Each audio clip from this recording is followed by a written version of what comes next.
सदाशिवसमारम्भां शङ्कराचार्यमध्यमाम् अस्मदाचार्यपर्यन्तां वन्दे गुरुपरम्परां.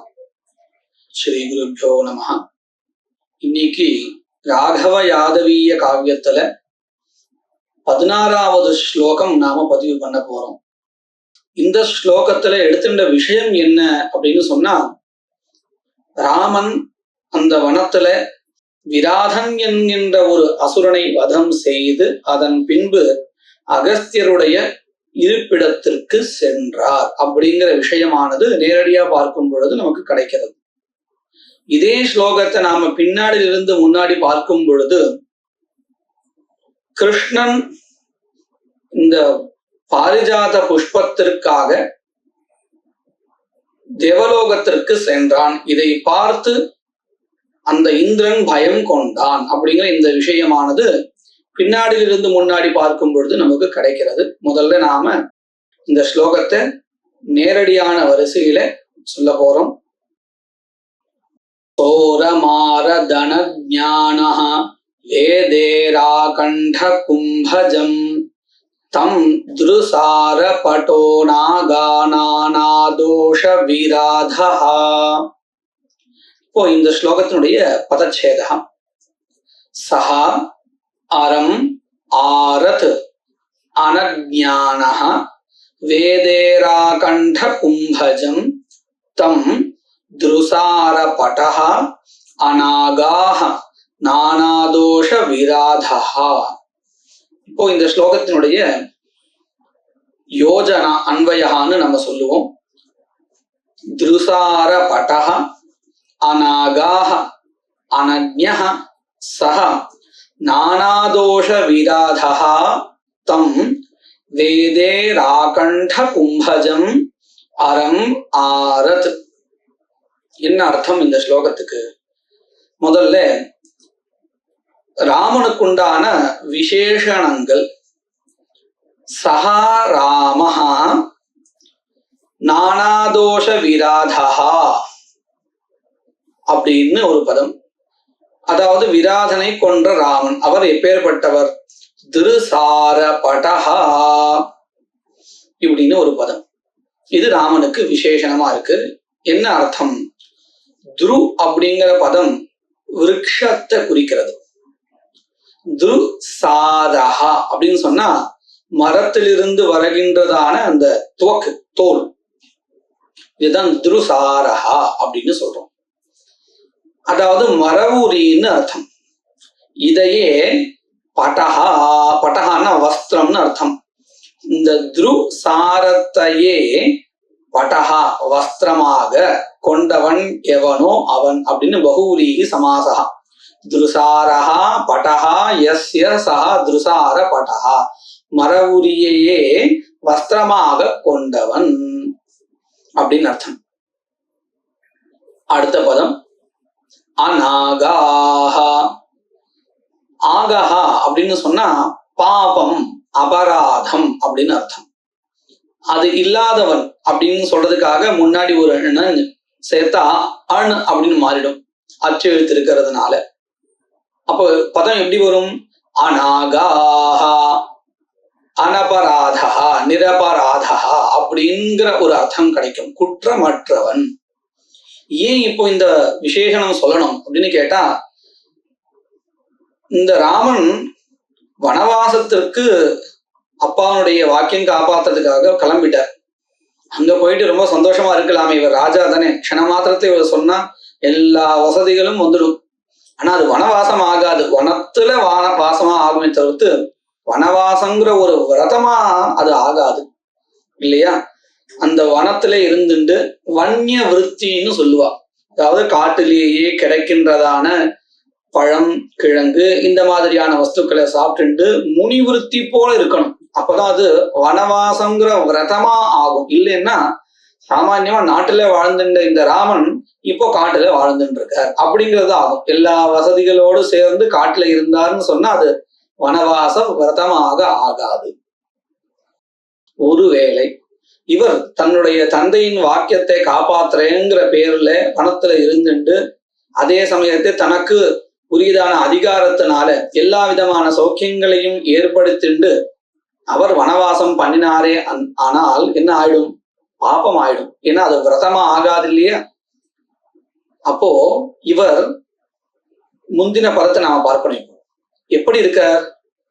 மரவுரிய தரிச்சுன்னு இருக்கார். ராஜாவாக இருந்தாலும் கூட ஒரு முனியை போல வாழ்ந்துட்டு இருக்கார். அதனாலேயே இவர் எப்பேற்பட்டவர்? குற்றமற்றவர்.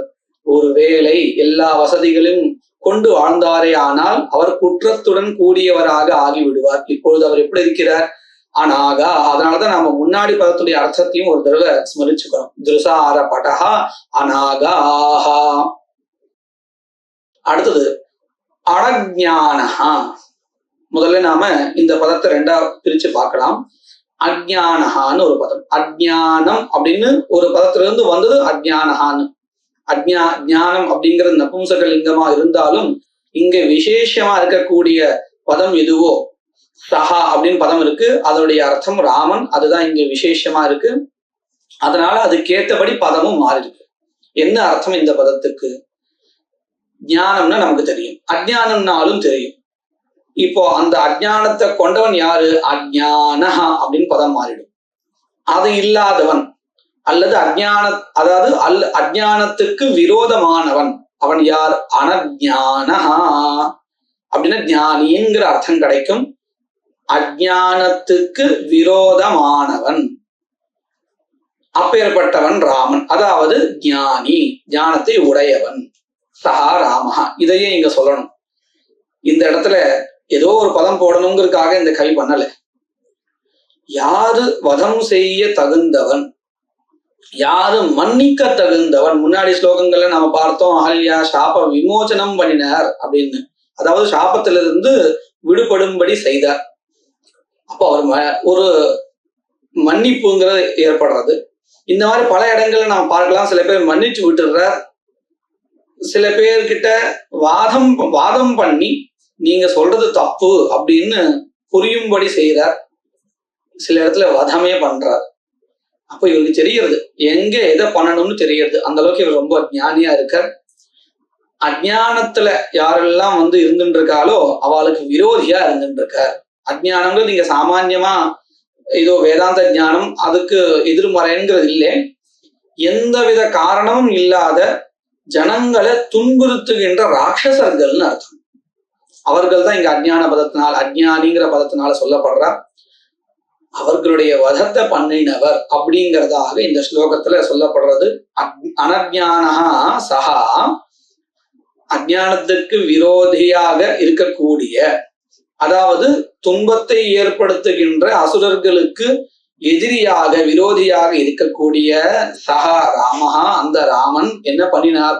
நானா தோஷ விராதஹா. நானா தோஷகான்னு தெரியும், தவறு. அதுலயும் ஒரு தவறு இல்லை, 2 தவறு இல்லை, நிறைய தவறுகள். அதாவது காரணம் இல்லாமல் பண்ணக்கூடியதான நானாவிதமான தோஷங்கள். அந்த நானாவித தோஷங்களை பண்றவன் எவனோ அவன் யார்? விராதஹா, நானாவித தோஷ கர்த்தா. ஹிம்சை, நல்லவர்களை துன்பப்படுத்துறது, யாகங்களை கெடுக்கிறது, தர்மம் பண்ணாதபடி பார்த்துக்கிறது, இந்த மாதிரியான பல துன்பங்களை ஏற்படுத்துகின்ற அந்த விராதன் ராட்சசன், அவரை கொன்றவன் என்பதனால ஹா இந்த மாதிரி பதங்கள் நம்ம முன்னாடி பார்த்திருக்கோம். கொன்றவன் யாரு? ராமன். நானாதோஷ விராதஹா, பலவிதமான ஹிம்சைகளை துன்பங்களை ஏற்படுத்துகின்றதான அந்த விராதனை கொன்ற ராமன் என்ன பண்ணினார் அப்படின்னு கேட்டா, தம் கும்பஜம் முனிம் பிராப்தவான். யாரு? கும்பஜஹான்னு பேர், அகஸ்திய முனிவருக்கு பேர். எப்பேற்பட்டவர் அவர் அப்படின்னு கேட்டா, வேதேராகண்ட கும்பஜம். எப்பேற்பட்ட அந்த அகஸ்திய முனிவரை போய் அடைந்தார் அப்படின்னு கேட்டா, வேதே ராகண்ட கும்பஜம். என்ன அர்த்தம்? வேதகான நமக்கு தெரியும், ஈரா அப்படின்னா வாக்கியம்னு அர்த்தம். நம்முடைய அந்த சொல், வேதத்தையே அதாவது வேதத்தை தன்னுடைய கண்டத்துல ஒரு சொற்களுடைய கூட்டமா வச்சுட்டு இருக்க அப்படின்னு என்ன அர்த்தம்? வேதத்தை முழுவதும் கற்றறிந்து தன்னுள்ளே வைத்து கொண்டு இருக்கிறார். அதனாலதான் வேதே ராகண்ட கும்பஜா, வேதத்தை கண்டத்திலேயே ஒரு சொல்லாக வைத்துக் கொண்டு இருக்கக்கூடியவர். அப்பேற்பட்டவரை தம் வேதே ஆகுண்ட கும்பஜம், ஆகண்ட கும்பஜம்னு சொல்றோம். அப்பேற்பட்ட அந்த அகஸ்திய ரிஷியை ஆரத் பிராப்தவான். எப்படி? அறம் சீக்கிரம், கிரியா விசேஷனம் இது, சீக்கிரம் பிராப்தவான். இப்படியாக இந்த ஸ்லோகத்தை நம்ம நேரடியா பார்க்கும் பொழுது ராமன் இந்த அசுரனாக இருக்கக்கூடிய விராத வதம் பண்ணி கும்பஜன்மாவாகிய இந்த அகஸ்திய முனிவரை அடைந்தார் அப்படிங்கிற அர்த்தம் கிடைக்கிறது. இதே ஸ்லோகத்தை நாம பின்னாடியிலிருந்து பார்க்கும் பொழுது என்ன கிடைக்கிறது? முதல்ல இந்த அர்த்தத்தை நாம பார்க்கிறதுக்கு முன்னாடி இந்த ஸ்லோகத்தை பார்ப்போம். ஹாதரா விஷதஹ நானாகாநாடோபரசாத்ருதம் ஜம்பகுண்டகரா தேவேனஹ அஜ்ஞானதரம் ஆரசஹா. இப்போ இந்த ஸ்லோகத்தினுடைய பதச்சேதா.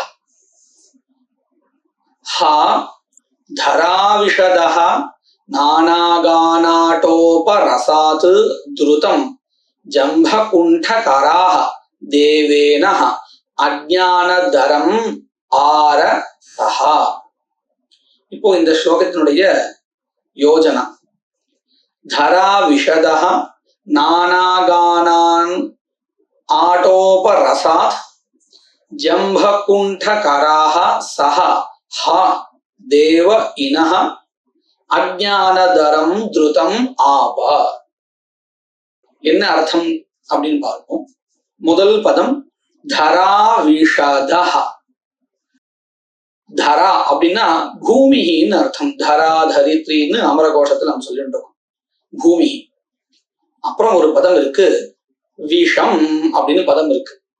விஷம் ததாதி இது விஷதஹ. நமக்கு இது பார்த்த மாத்திரத்துல ஏதோ விஷம்னா நாம பிரசித்தமா இருக்கக்கூடியதான விஷத்தை எடுத்துப்போம். ஆனா அப்படி இல்லை. இந்த இடத்துல விஷம் அப்படிங்கிற பதத்துக்கு ஜலம்னு அர்த்தம். ஒரே பதத்துக்கு வெவ்வேறு அர்த்தங்கள் உண்டு, நானார்த்தம்னு சொல்லுவோம். இதுதான் இந்த இடத்துல விஷம் அப்படிங்கிற பதத்துக்கு ஜலம்னு அர்த்தம். விஷம் துகரலே ஜலே அப்படின்னு நமக்கு இது காமிச்சும் கொடுத்துருக்கா. கோஷங்கள்ல விஷங்கிற பதமானது ஜலத்தையும் சொல்றது, விஷத்தையும் சொல்றது அப்படிங்கறது நம்ம காமிச்சு கொடுத்துருக்கா. இப்போ இந்த இடத்துல விஷதா அப்படின்னா ஜலத்தை கொடுப்பவன் அப்படின்னா என்ன அர்த்தம்? இந்த காலங்கள்ல சரியானபடி மழையெல்லாம் கொடுக்கணும்னு சொன்னா அதுக்கு நாம இந்திரனை வேண்டணும். எப்படியா இந்த வருணன் ஜலத்துக்கு அதிபதியா இருந்தாலும் அந்த வருணன் இப்போ மழையே கொடுக்கணும் அப்படிங்கிற ஆக்னிய கட்டளை இடக்கூடியவர் யாருன்னு கேட்டா அவர் இந்திரன் தான். அப்போ இந்த மழைகளை கொடுக்கக்கூடியவன், பூமியை நோக்கி கொடுக்கக்கூடியவன் யாருன்னு கேட்டா இந்திரன். இப்போ இந்த தரா விஷதா அப்படிங்கிற பதம் மழையை கொடுக்கக்கூடியதான இந்திரனை குறிக்கிறது. இவர் இப்போ என்ன பண்ணிட்டு இருக்கார் அப்படின்னு கேட்டா அவர் எப்பேற்பட்டவர் அப்படிங்கிறத முதல்ல சொல்றா. நானாகான ஆட்டோபரசாத் அப்படின்னு. இந்த சொர்க்கலோகத்துல பலவிதமான கானங்கள், நாட்டியங்கள், இதெல்லாத்தையும் இந்த மாதிரி ஒரு ஆடம்பரமான விஷயங்கள், சந்தோஷத்தை ஏற்படுத்தக்கூடியதான விஷயங்கள், அவைகளால் ஏற்படுகின்ற ரசஹா ஆனந்தம்னு அர்த்தம். இதை அனுபவிக்க கூடியவர் யார்? அவர் இந்திரன். நானா கான ஆட்டோப, ஆட்டோபம் சொன்ன ஆடம்பர அப்படின்னு அர்த்தம். அதிலிருந்து உண்டானது எது? ரசம், ஆனந்தம் அப்படின்னு அர்த்தம். அத்தி, அத்தின்னா அனுபவிக்கிறான்னு அர்த்தம். அப்பேற்பட்டவர் நானாகான ஆட்டோபரசாத் ஜம்பகுண்டகராஹ. இதுவும் இந்திரனை தான் குறிக்கிறது. இவர் எப்பேற்பட்டவர்? வெறும் சுகபோகங்களுக்கு மாத்திரம் ஈடுபட்டவர், அதுல மாத்திரம் ஈடுபட்டவர் அப்படிங்கிறது கிடையாது. இவர் மக்களுக்கு துன்பம் தரக்கூடியதான அசுரர்களையும் தன்னுடைய பராக்கிரமத்தால வென்றவர் அப்படிங்கிறத காமிக்கிறதுக்காக ஜம்பஹா அப்படின்னு ஒரு அசுரன், ஜம்பகஸ்ய, அதாவது ஜம்பஹா என்கின்ற பெயரை கொண்ட அசுரனுடைய குண்டகாஹ, குண்டகான பஞ்சகா, இப்படி இந்த அசுரனை கொன்றதுனாலேயே இவர் ஒரு சம்பத்தை அடைந்தார். சம்பத் அப்படின்னா செல்வம் மட்டும்தான் இல்லை, புகழும் உண்டு. இப்படி இவர் துன்பத்தை தருகின்றதான ஜம்பா அப்படின்ற ஒரு அசுரனை கொன்று அதனால் புகழை அடைந்தவராக இருக்கிறார் அப்படிங்கறத குறிக்கிறதுக்காகத்தான் இந்த பதத்துல கடைசியில ராஹா அப்படின்னு பதம் வருது. ரயிலிருந்து வந்திருக்கு. ரயில்னா சம்பத்துன்னு. அப்போ இந்த பதத்துக்கு என்ன அர்த்தம் கிடைக்கிறது? ஜம்ப குண்ட கராஹ அப்படிங்கிற பதத்துக்கு ஜம்பன் என்கின்ற அசுரனை குண்டக பஞ்சக கொன்றதனால் ரை செல்வத்தை, அதாவது ஒரு சம்பத்தை அடைந்தவன், அவனுக்கு பெயர் ஜம்ப குண்டகரா. யாரவர்? சஹா இந்திரஹா, தேவேந்திரஹா. என்ன பண்ணினார்? ஹா அப்படிங்கிற ஆச்சரியத்துல கஷ்டம், என்ன அப்படி ஒரு கஷ்டம் வந்துருது அப்படின்னு கேட்டா, யார் இவன்? அதை சொல்றதுக்கு ஒரு பதம் தேவ இனஹா. இனஹான்னா ராஜான்னு அர்த்தம். தேவர்களுடைய ராஜாவாக இருக்கக்கூடிய சஹா இந்திரன் என்ன ஆயிட்டான்? இப்போ ஒரு கஷ்டத்துல போய் மாட்டின்டான். என்னது?